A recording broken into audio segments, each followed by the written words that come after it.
sandali. Pero all of a sudden, kapag pinakpak natin yung pagtingin natin sa buong sanlibutan, it revolves around the human person. And therefore, the rest of creation, the birds, the trees, the flowers, the beasts, and the moon, ang above, biglang nawala sa conversation. And therefore, we pollute the rest, but we don't want to pollute ourselves. Kasi the crown of being is the human being, and therefore, tayo lang gusto natin linisin, okay lang na magtuli tayo sa kalikasan. And the center that has been given to human, to the person, na isimula yung role ng the rest of creation. And yet, the skyward and the earthbound connects heaven and earth. That's the cosmology na yun ang gusto natin tingnan. At ano ang implikasyon nito sa gawaing iglesia, sa gawaing ekumenikal. What organizing principles can and will move Christians to deal with the challenges of the entirety of the cosmos? That's a big question.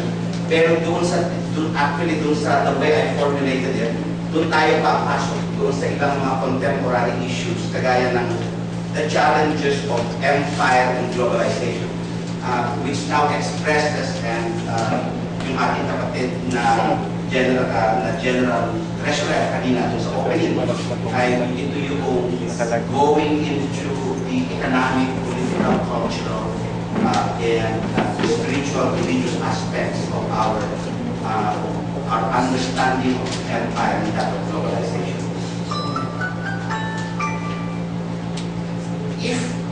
If our discipleship and witness does not only deal with time, right, but also in space. Sa panangin ni Father Jeff, nung nag-worship dito, sabi ko, because of the heavenward trajectory, walang na-develop ang karamihan ng Christian communities for the earthbound ministry. Hindi nakapag-develop ng ways to deal with the nation state. How do you deal with governments? How do you deal with multilateral institutions like the United Nations, IMF, and the World Bank? The very people who are of faith are the very people who populate this institution. Kapag cosmological yan, the earth is the Lord's and the fullness thereof, and therefore every human activity, every activity in the cosmos, every activity in creation falls under God's judgment. Kaya wala na yung hindi pinapakiraman ng iglesia kasi political. But the political is part of God's good creation. And therefore, the more we deny the Christian understanding, I'm using the more doctrinal basic understanding na God's way is the way that we need to prosper in the human community. Okay, kaya sa tayo ito. Then why deny God's way in the realm of politics, in the realm of economics? By saying that these do not belong in the Christian conversation. It does. So, I will try to push that, we'll try to enter into that conversation. So, how must ecclesial and ecumenical agencies deal with nation-state formations, including geopolitical considerations at local, national, regional, and international? So, yung bias ko for the discussion this afternoon has an organizing component. If this is what we come up with as some basic unities on these themes, what can we do not only to prosper the idea, but to change the world? Ito yung dilemma. Theologizing has always had an uneasy relationship with the theological formulations and something so that the world might be transformed. So making disciples of all nations, not only that the world might believe, but those are great missions, teaching them all my commandments. Ang dami yung buong commandments niya, yung buong gospel teaching, and the witness of the first church and onward, including the Christian community today. ang laking abal yan ang laking resource yan to deal with some of the basic questions that we're raising. So usapang yan, nasaan ang evangelism? Nasaan ang discipleship? Nasaan ang advocacy? Nasaan ang public witness in the ecumenical agenda and in the church work?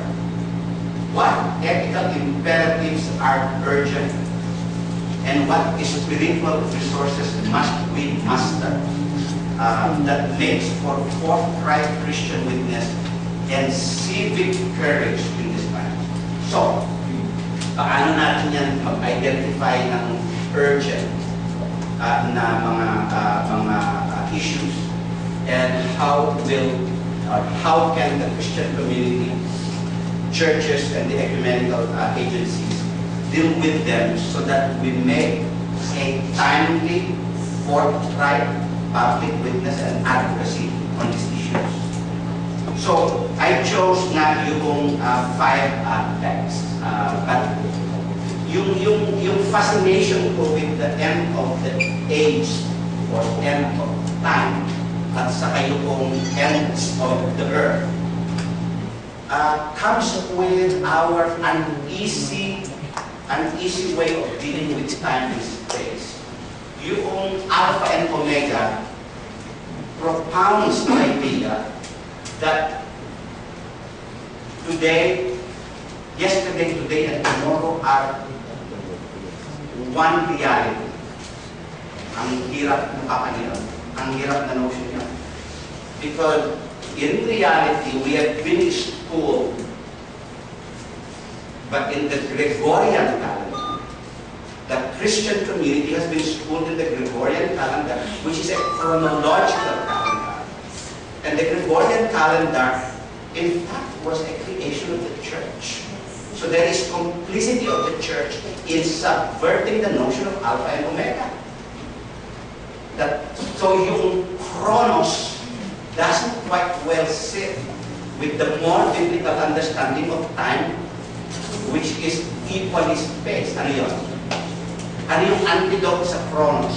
Where time and space is but one reality. They are one and the same. Kairos.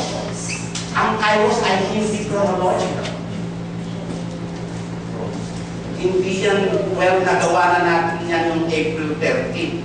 Kaya okay na yan sa iba naman yun. So yung time and space, the chronos in fact does not reflect the cosmological understanding of creation and human and creative activity in it. So subukan natin ipasok yan. The other notion yan, just to remind you of some of the other biblical narratives, yung between the flood and the rainbow. Diba? And then flood, of course, is a very apparent topic among all of us, even what we experience not only in the metropolis but all over the country.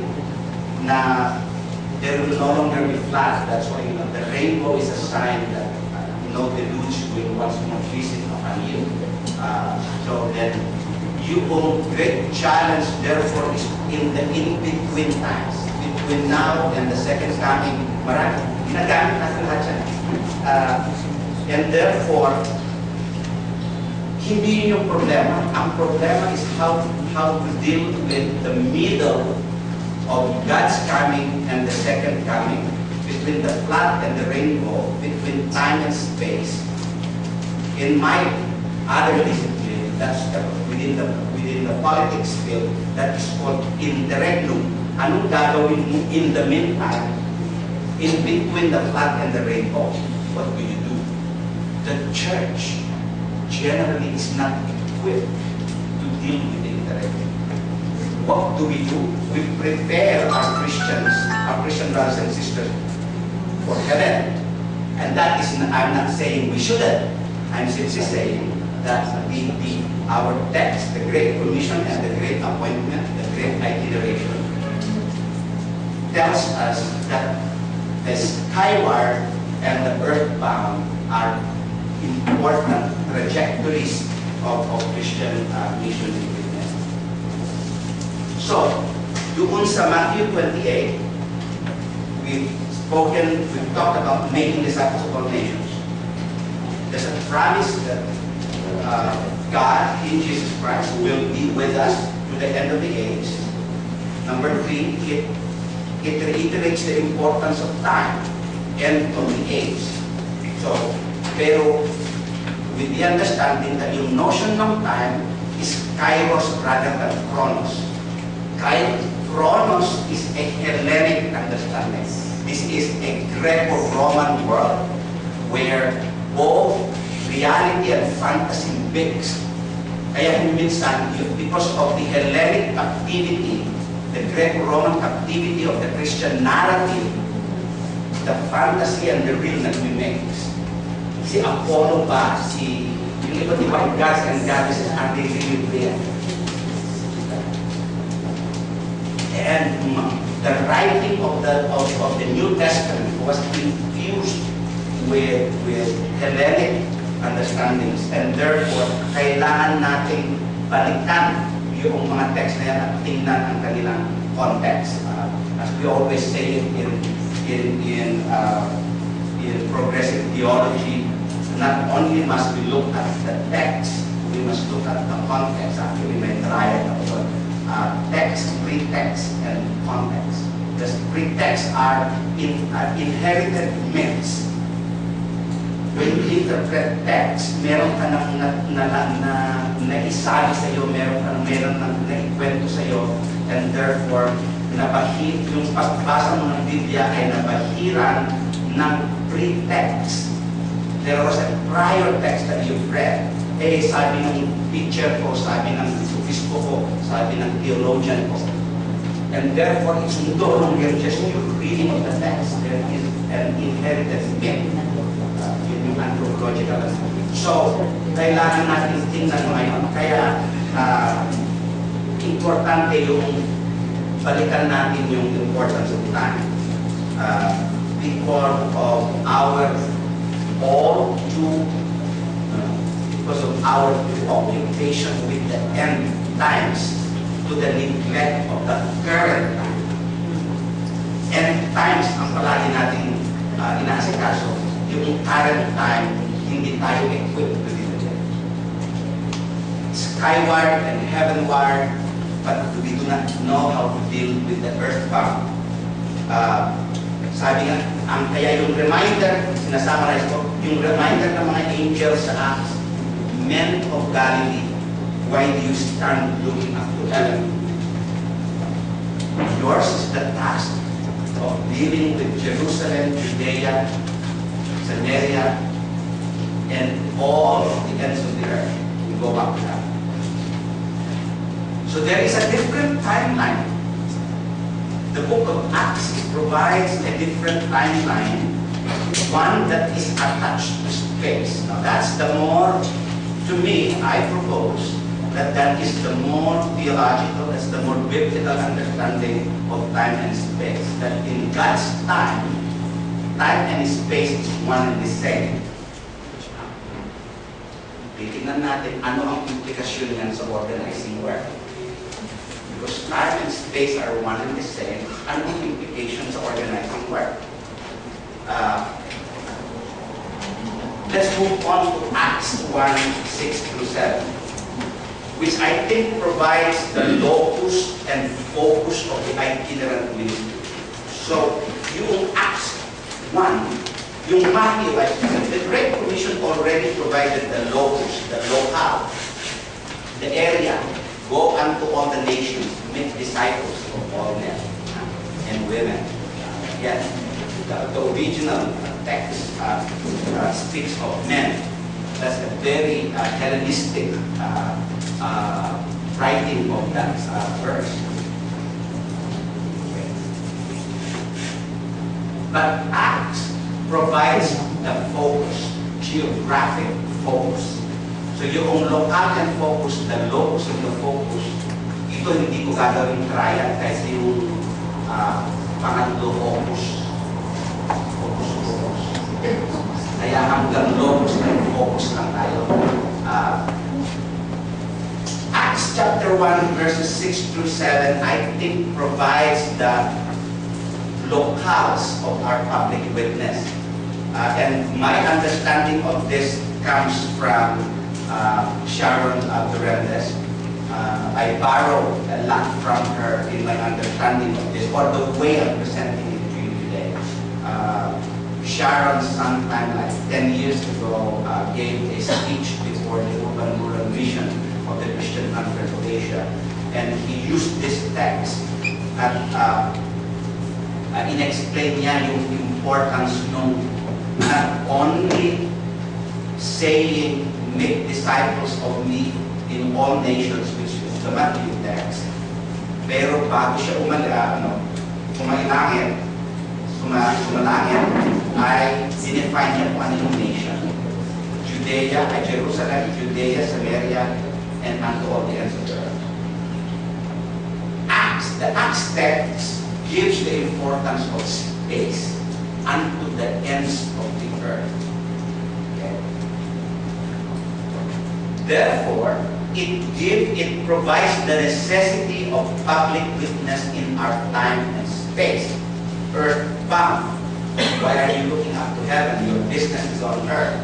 Hindi lamang earth, Jerusalem, Judea. Now, is the enumeration of Jerusalem, Judea, and Samaria, and unto all the ends of the earth restricting the locale? Certainly not. Now, this is Sharon's interpretation, is that these places are representative of the many places where we can do our ministry. Okay?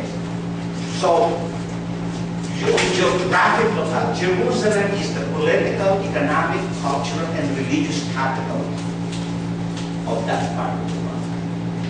So the contemporary understanding would be, where are the many other Jerusalems in the world?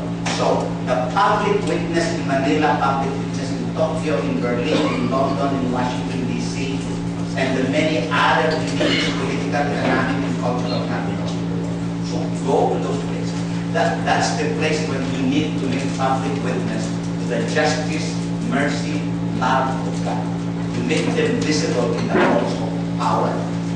So the mediation of power, the construal of power is between God's justice and peace and the bearers of those of God's justice and peace in relation to those who have power but are manifesting differently. To yung oppressive, exploitative, etc.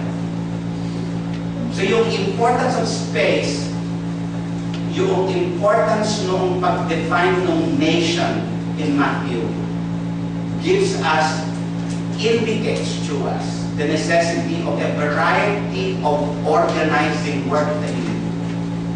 Jerusalem, precisely, you're dealing with policymakers, you're dealing with public officers, you're dealing with bankers who held the coffers of the nation.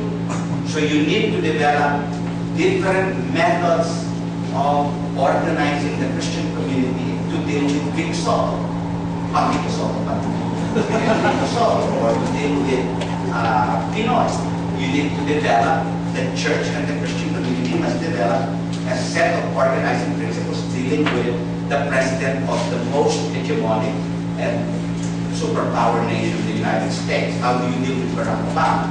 Is it the same dealing with Pinoy and Barack Obama? You develop different sets of relating with Jerusalem, with the many Jerusalems of the world. But you're not only dealing with Jerusalem, you're dealing with Judea. You're dealing with Judea, and Judea is that space that encompasses all the hills and plains beyond the metropolis of Jerusalem. It is that place where the shepherds tended their flock, waiting for the Messiah, watching for that bright star indicating the birth of Jesus Christ. It's that region where the poor, the marginalized, the deprived, the oppressed, the struggling peoples are located. This is sabi, ito ginamit ko yung importance ng speech ni Sharon, yung paper ni Sharon, that Judea represented the mix of the urban and the rural. That is the entirety of Judea. So you've got Davao City, and then an hour away you get to Talaimod. All of a sudden, Talaimod is a different reality from Davao. but they're too close to each other that one would wonder why is Davao awash with clean water and all of a sudden Talaimod, or while Manila is flooded, Talaimod people are praying for rain because there's no water going up their place. There are no public services going to that hilltop tribe. And therefore, the witness in Judea is a witness to the towns and cities, to the ghettos of communities, yung inner city, at saka yung sa countryside. So you've got Judea. And there are many Judeas in the world. So you've got Manila, and then within Manila, you've got Tondo in it. So you can identify your many Judeas in the world. That is what Jesus said. No, don't look at me going to heaven. I'm reminding you, I commissioned you to baptize in my name all of the nations, and as before I leave, may I please remind you that the nations, by nations, I meant Jerusalem, Judea, Samaria, and unto all the ends of the earth. So, Jerusalem, Judea, Samaria. What's Samaria? Why do we know Samaria? By the time nakatapos ng Sunday school yung bata, youth Sunday school, ano at least yung tayo sa isang alam natin tungkol sa Samaria? We know it by way of the Good Samaritan story, and sometimes we end it there. No? The importance of knowing Samaria is to know the conflict situations, the conflict areas in the world. Where are wars conducted? Where are conflicts happening?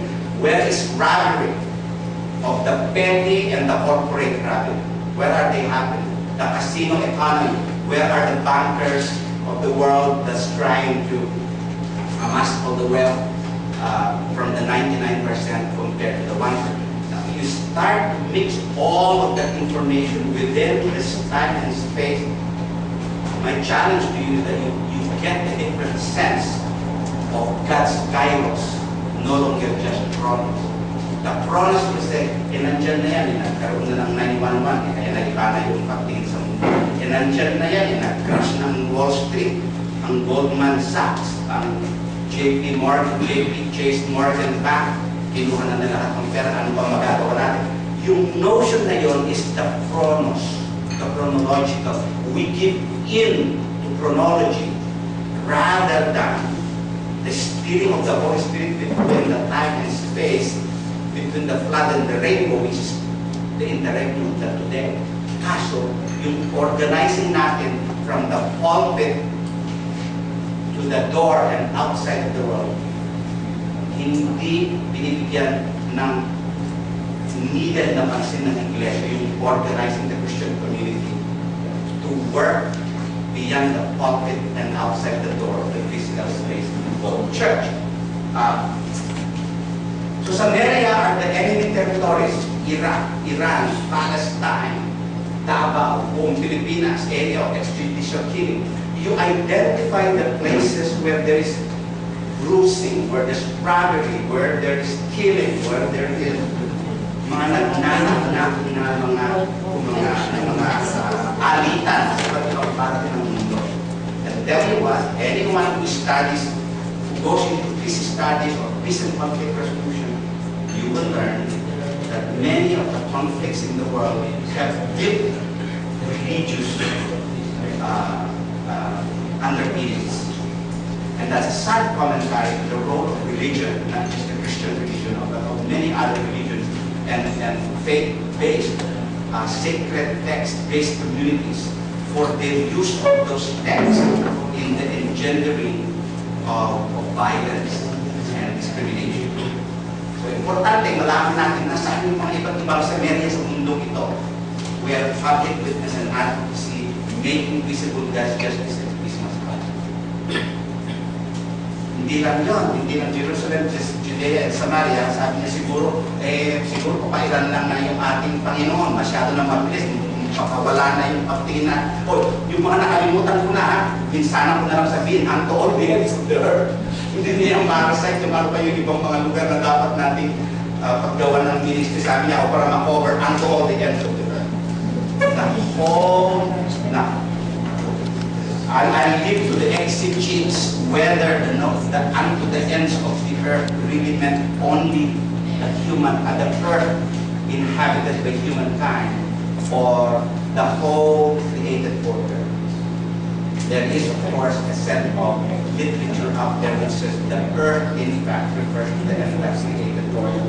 The ecumenical movement developed a whole set of literature and understanding, theological, ethical, and otherwise, on this notion which is called, yung pinaka-classic, of course, is the whole notion of the oikomene. That the oikomene, the whole inhabited world. So hindi na lang whole inhabited earth. It's the whole inhabited earth.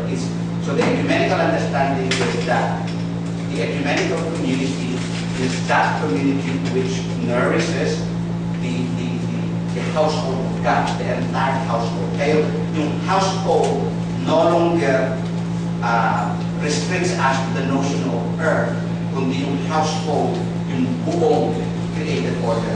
Kaya yung later theology ng ecumenical movement, the integrity of creation. Peace, justice, peace, and integrity of creation. So you've got the anthropocentric focus, which is justice and peace.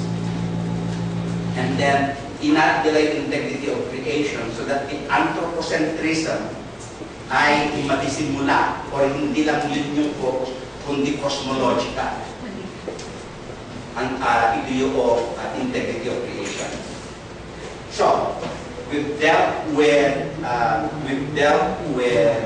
Matthew, we've dealt with Acts, and we indicated some of the organizing challenges.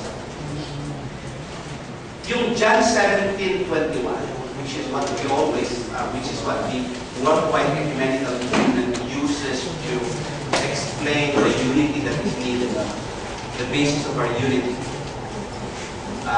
provides us a challenge for the messaging, including text messaging. Our messaging must bear witness to the teachings and examples of Christ.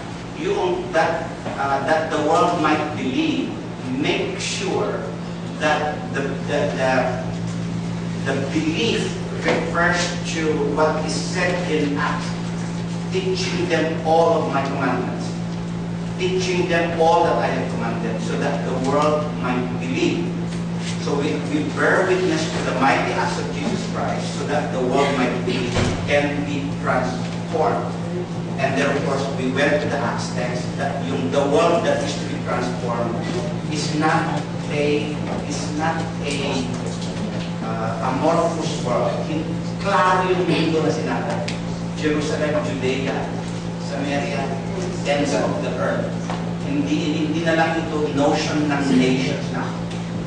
As a political scientist, a political ethicist, my interest is the progression from the notion of nations to actual physical spaces that are geopolitical spaces. At the time of the writing of the New Testament, human formations have since progressed to start with the time of the Hellenistic period, where the nation state is about. The New Testament writers could not have predicted how the nation state would eventually evolve into an empire in the form that we know today. Of course, the Greek and the Roman empires were already si Pastor Nat ay maraming kaalaman dyan. Ito yung maganda namin usapan sa Davao sa 5 days ago. Because it shaped the mind of the writers of the New Testament, and it shaped the mind of the people who were convoked to write some of the doctrinal statements of the church, including the Nicene Creed, and the many apostles, and all of that. We need to look at them in relation to the influences of time and space and the actors during that time. So yan yung John 17:21, which we always invoke as the basis of our Christianity. Gusto kong Kendo start the first round of conversations, and then I'll go to a PowerPoint presentation for the second